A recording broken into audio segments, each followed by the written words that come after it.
Welcome to this explainer. I'm really excited we're looking at this today.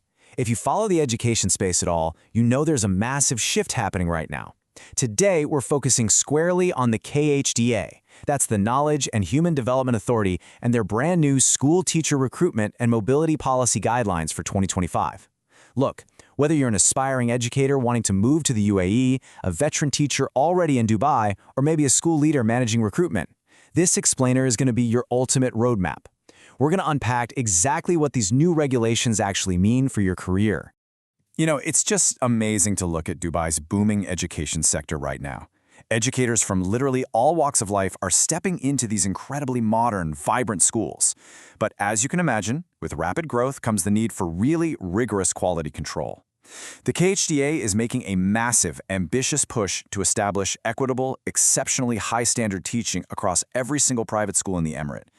Basically, Dubai is sending a crystal-clear message. They want world-class talent, and they're putting the regulatory framework in place to make absolutely sure every classroom reflects that standard.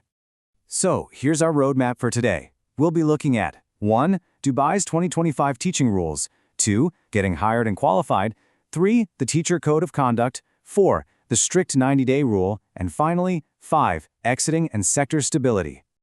All right, let's dive straight into this. Section 1. Dubai's 2025 Teaching Rules, Raising the Bar for Education. Okay, so everything revolves around the appointment notice. You can think of this as your exclusive, non-transferable golden ticket from the KHDA. It legally ties you to one single specific private school at a time, meaning you can't hold multiple notices, and no, you definitely can't use it to moonlight at another school on the side. The second you leave a school, this notice becomes completely invalid. It is basically the central tool the authorities use to monitor and manage the entire teacher population across the city. Moving right along to Section 2. Getting hired and qualified, navigating the new prerequisites. So the bar has officially been raised here. I was honestly a little surprised to see just how specific the degree and experience requirements have actually become. Let's break it down. For a nursery teacher, you now need a Level 3 qualification framework Emirates in early childhood. Now, interestingly, there's no strict minimum experience required for that one, but if you don't have any, you've got to do 6 months of supervised teaching. Okay, but as you move up to pre-KG, primary, or specialist roles, wow, the requirements get incredibly strict. You're looking at a mandatory Level 6 bachelor's degree, either in education or directly relevant to your specific subject. On top of that, you need at least 1 year of recent experience or, again, a supervised 6-month practicum if you're fresh to the profession. And just to be completely clear, these qualifications aren't just pieces of paper you hand over. They absolutely must be from recognized institutions and officially attested to meet UAE equivalency requirements. Now, if you're currently employed in a Dubai school and you're maybe sweating a bit over whether your older degree cuts it, just take a breath. There's a transitional grace period here. If you are staying at your current school, you have until September 1st, 2028 to meet these new qualification thresholds. However, and this is a big however, if you're a new hire or if you decide to jump ship and change schools tomorrow, these new rules apply to you immediately. That grace period is strictly for maintaining your current employment.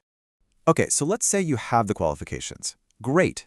But before a formal panel interview even happens, schools are now mandated to run through this rigorous, multi-jurisdictional due diligence checklist. Guys, it is intense. First, they check the KHDA deregistration list to make sure you aren't banned. Then, they need 2 written professional references. They're going to run safeguarding and criminal checks, not just in the UAE, but across literally any country you've lived in during the past 5 to 10 years. They'll verify your CV, attest its qualifications, and even review your digital footprint for reputational risks.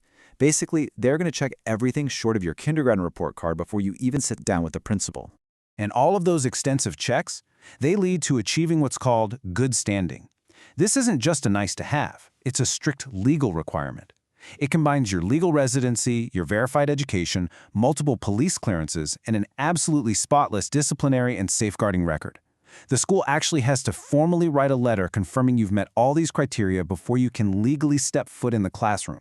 So you might be thinking, great, I'm hired, I'm in good standing, let's teach. Well, not quite yet. Even after being hired, you have to complete a very specific suite of KHDA-approved induction courses. We're talking mandatory professional development. You have to be trained on the Code of Conduct, basic security and health, child protection, and, specifically, working with students of determination. This is all to ensure that every single teacher in Dubai starts on the exact same page regarding safety, inclusion, and cultural expectations before they interact with a single student. All right, that brings us to Section 3, the Teacher Code of Conduct, Professional Realities on the Job. Once you're actually on the job, the breadth of expectations placed on educators here is just immense. And this isn't just a generic handbook you skim through, it's a signed agreement. You're committing to protecting children naturally, but also to deeply respecting Emirati culture and Islamic values. You've got to maintain strict confidentiality, and you must remain politically neutral in both your professional and public life. Sobriety and decorum are absolutely paramount. And you know, I find this last point completely fascinating. It was a real surprise to see it codified so early. You must use technology and artificial intelligence legally and ethically. The rules expressly ensure that AI is never used to replace human judgment in student-related matters. The KHDA is really looking ahead with that one. So, the crucial point here is that schools have exactly 24 hours to report any formal warnings, dismissals, or forced resignations due to misconduct directly to the KHDA. There is absolutely no sweeping things under the rug anymore. If a teacher violates that code of conduct, the regulatory body is notified almost immediately. And why is that 24-hour reporting window so critical? Well, it all comes back to the KHDA deregistration list.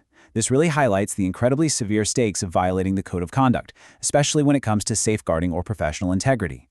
If an investigation finds severe misconduct, a teacher is placed on this registry. And if you're on that list, it permanently prohibits you from holding any position in a Dubai private school. It literally ends your career in the Emirate. Let's move on to Section 4, the strict 90-day rule, changing schools mid-career. Now, let's say you want to leave your current school to take a new position somewhere else in Dubai. You can't just pack up your desk on a random Tuesday. To protect students from those jarring mid-year disruptions, a teacher has to perfectly execute 3 exact steps. First, serve your full contractual notice period. Second, you can only leave on the very last day of an academic term or semester. And third, you must complete the mandatory KHDA exit survey. And if you don't follow those 3 steps exactly, you hit a strict 90-day waiting period. Think of it as a 3-month professional penalty box, where no new appointment notice will be issued to you. You are effectively sidelined from working in any Dubai private school for a full 90 days, all as a penalty for disrupting the academic year. Which perfectly leads us to our final part, Section 5, Exiting and Sector Stability, Retaining Talent in Dubai. Remember Step 3 from just a second ago, the mandatory exit survey? This is such a vital, data-driven tool. The KHDA won't even issue your new appointment notice until you complete the survey independently. It creates this critical feedback loop. It forces transparency, allowing the authorities to uncover exactly why teachers are leaving certain schools. Are they underpaid? Is the leadership poor? Getting this data allows the KHDA to actually implement highly effective sector-wide solutions to improve teacher retention and overall stability. And that brings us to the end of our journey today, which leaves us with a massive, really important question to think about. How will these stringent new baseline regulations and stability measures reshape the global competitiveness of Dubai's teaching market? Because by trading some of that operational flexibility for incredibly high standards, rigorous vetting, and enforced stability, Dubai is boldly redefining what it means to be an educator in the Emirate. It's a system that's ultimately designed to benefit true professionals and, most importantly, the students they serve. I really hope this explainer has given you a clear, structured understanding of what to expect from the 2025 KHDA guidelines. Thanks so much for joining me, and keep learning.